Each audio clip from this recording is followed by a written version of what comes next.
القرآن من الهدى والفرقان فمن شهد منكم شهر فليصمه وما كان مريضا أو على سفر فعدة من أيام أخر يريد الله بكم العسر ولا يريد بكم العسر ولتكملوا العدة ولتكبروا الله على ما هداكم ولعلكم تشكرون. Bami Ayatollah Amiolohun.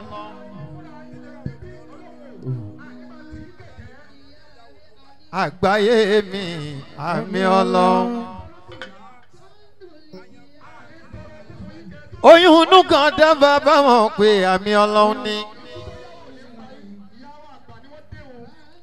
Nínú Ramadan kò sáyé fún Amiolohun. Ó yà mí lẹ́nu lẹ́nìí bá ti bàbá bá lórí ìkálẹ́gbọ́n. Tí n bá mọ̀ pé wọ́n tètè dé, wàláhì kò sí nínú ṣé mi Abdullahi. Màá pàdé bàbá mi ni. Ayatollah Amiolohun àgbáyé. Bàbá ló sọ fún mi pé ọ̀nà téèyàn bá ń tọ̀ lójoojúmọ́ bí o bá fi sílẹ̀ yóò di dídán bí o bá fi sílẹ̀ yóò di dídán. Àgbáyé àwa ń tọ̀nà yẹn wẹ́rẹ́wẹ́rẹ́ o ṣe bóun náà rè ó dùn mí pé kò sásìkò Abudulayi ń bá sọ díẹ̀ nínú tójú rí. Ìgbà tí mo mọ bàbá lọ́nà bá ṣìkàlẹ̀ o Ayatollah kódà láìpẹ́ bàbá bí n bá lọ sílùú Canada yẹn ọwọ́ yín ní bẹ.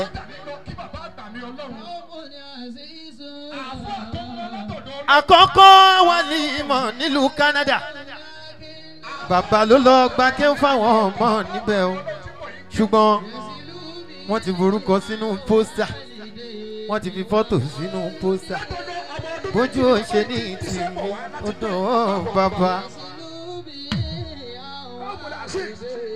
Ojú kì í tọ́ lọ́hún ojú ò tí ànábì Muhammadu dé wálé. Ṣebí màmá ló bẹ̀ẹ́ níkàlẹ́ yìí Al-Qur'ani sọ pé wọ́wọ́ sọ ìnàlẹ̀ ìzánà bí wà lídé yìí. Amalati wanan alawani oni wa fi sọlù fi àmì anishukuruli waliwalideka ìlà yalimasi. Mo sọ nígbà kan mo lọ́lọ́ tí ó kò bí mi nígbà tí mi ò ní lọ́wọ́. Bàbá oore ńlá lọ́lọ́run ọba ṣe fún bàbá lójú ẹ̀mí yín bàbá ń bẹ láyé lójú ẹ̀mí yín màmá ń bẹ láyé lójú ẹ̀mí yín àwọn ẹbí ń bẹ láyé ẹ sì ń ṣe bẹ́bẹ́ láti ìjọ tí bẹ́bẹ́ ti ń bẹ ẹ̀ ń bẹ nínú ayé ẹ̀ ò jábọ́ ẹ̀ ń ṣe nǹkan. Bàbá mi Maulana Sheikh Jamiu kọ́ máa sọ pé kò mọ̀kàn sílẹ̀ jẹun wí kékeré kí n gbé máa dilẹ̀. Alhamdu mutlaqan lizati bari. Àgbáyé o má jẹ́ ń ṣiṣẹ́. Mo kí boss lady kó níwà jẹ́ alhamdu mutlaqan lizati bari. Summa salamuna ala muqtari بدر الوجود مركز الأسرار سر الشهود مجمع أنواري أدعو إلهي صمد اللطيفة يا فصل التليد والطريبة نسأله بروي وتنزيلي بالمصطفى سليز وتوجيلي النبي محمد مرتضى محمد مجتبى محمد صراط المستقيم النبي محمد رسول الله على المصطفى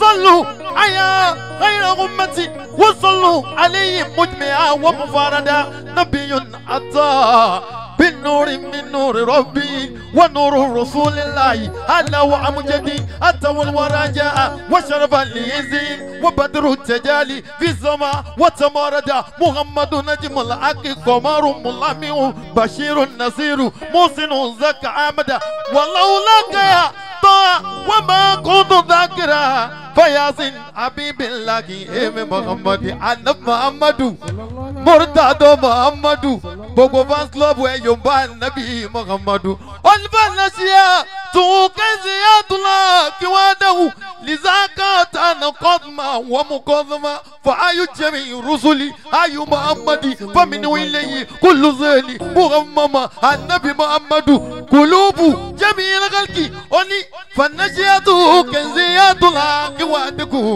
لذاك نقاسما ومقاسما ونفا حيو جميع الرسل حيو محمد فمنه إليه كل ذنب محمد مواجب رب العرش طه محمد النبي النبي النبي النبي النبي النبي النبي النبي النبي النبي محمد رسول الله باشا يا النبي مشي بابا مي بني شو جامعو أمي الله síkìrì tèmi nù àgbẹ̀sìngáṣẹ́ ti gbàgbé ni Sheikh Jamiu first record láyé mo ní Sheikh Jamiu àmì ọlọ́run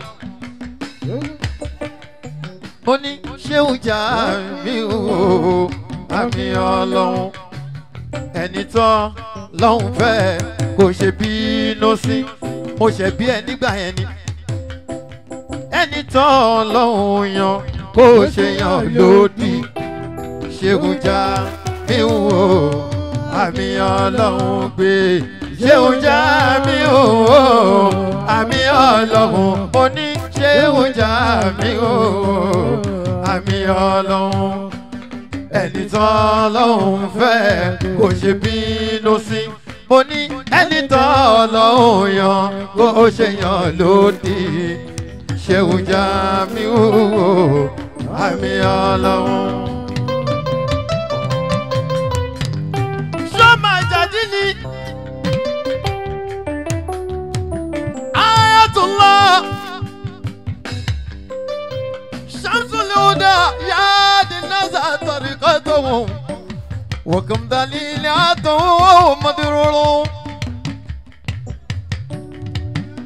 Bàbá Àgbàjé bí n bá tiẹ̀ ń gba nǹkan kan lọ́wọ́ ẹnì kankan ẹ jẹ́ ń gbowó Àgbàjé o bí mo ṣe máa ń gbà o Abidilahiyu Sheikh Jamiu àmì ọlọ́run Sheikh Jamiu àmì ọlọ́run ẹni tán lọ́hùn fẹ́ kò ṣe bínú sí.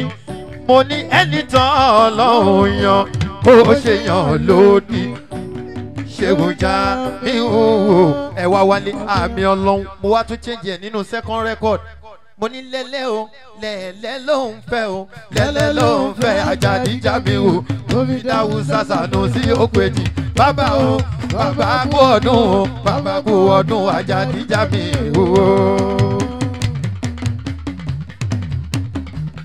Mo ní lẹ́lẹ́ o lẹ́lẹ́ ló ń fẹ́ o lẹ́lẹ́ ló ń fẹ́. Kódà nínú Ramadan lọ́wọ́ yìí tó bá fẹ́ ní kó tọrọ. Bàbá o bó jẹ́ ìṣẹ́jú kan lẹ fi bá mi bú sí orin yìí inú mi ò dùn sí.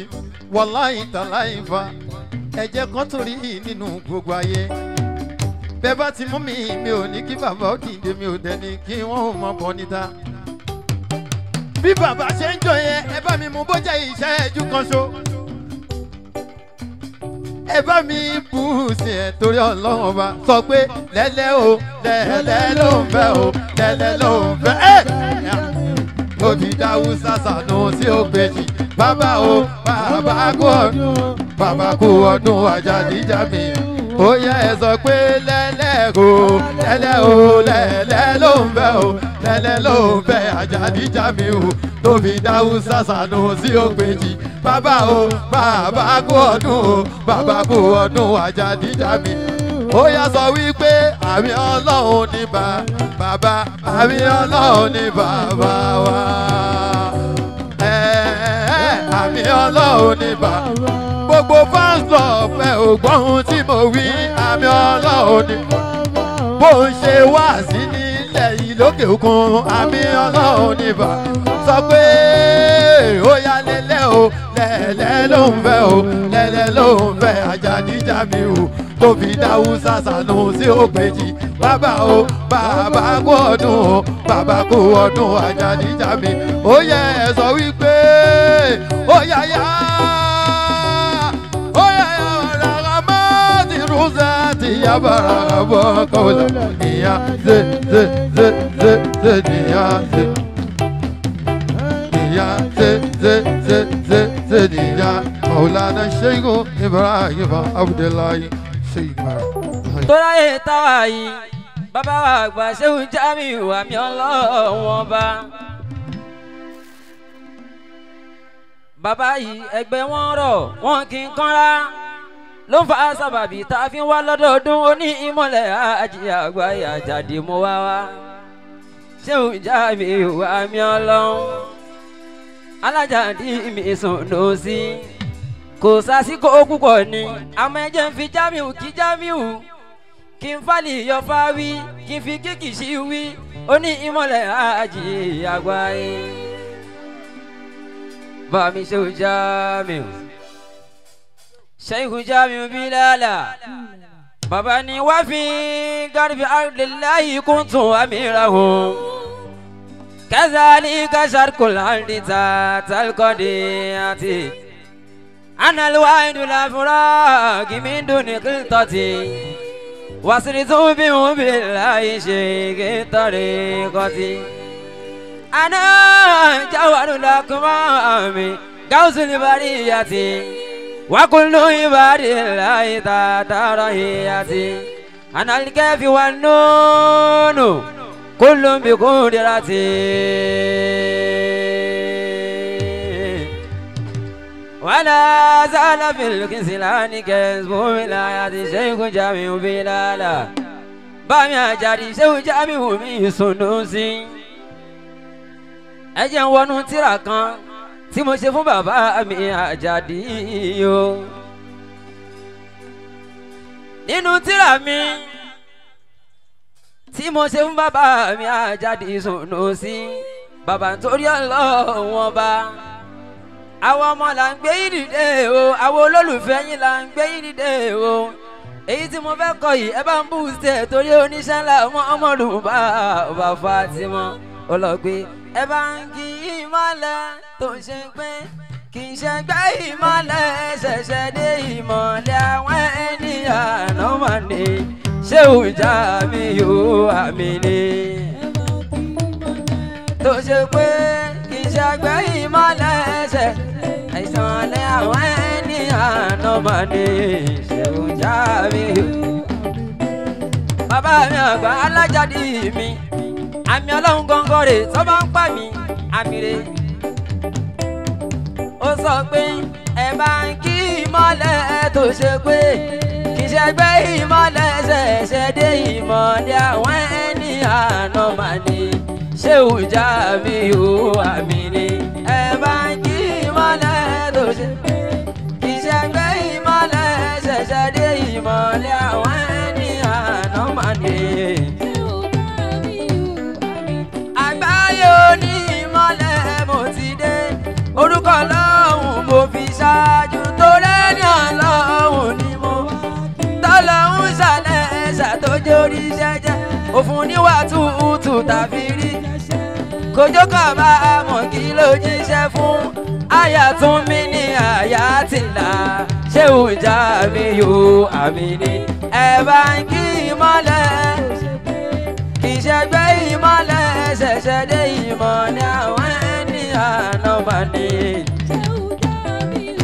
ó sọ pé ẹ má fi wé ìmọ̀lẹ̀ kòròfo tí sọ pé ìmọ̀lẹ̀ ìwọ kọ́ ló sọ èèyàn ní ọlọ́run lójúwe Àjàdí ẹja mẹ́gàn kúrò àmì ní ọmọ wọn ní ìlú Kìṣí Sheikh Jamiu àmì ní ẹ bá ń kí bébà ò ìṣẹ̀gbẹ́ ìmọ̀lẹ̀ ṣẹ̀ṣẹ̀ ìmọ̀lẹ̀ àwọn ènìyàn lọ́mọdé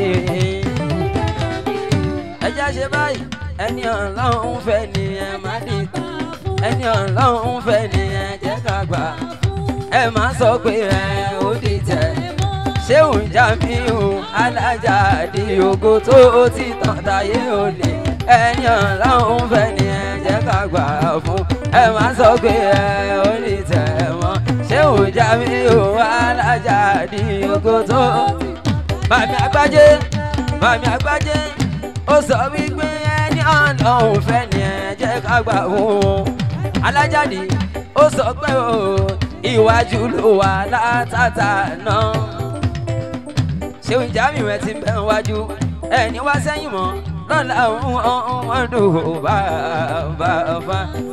ẹ pé Àjàdí Àjàdí Àjàdí Àjàdí Àjàdí Sheikh Jamiu Àjàdí Sunusi.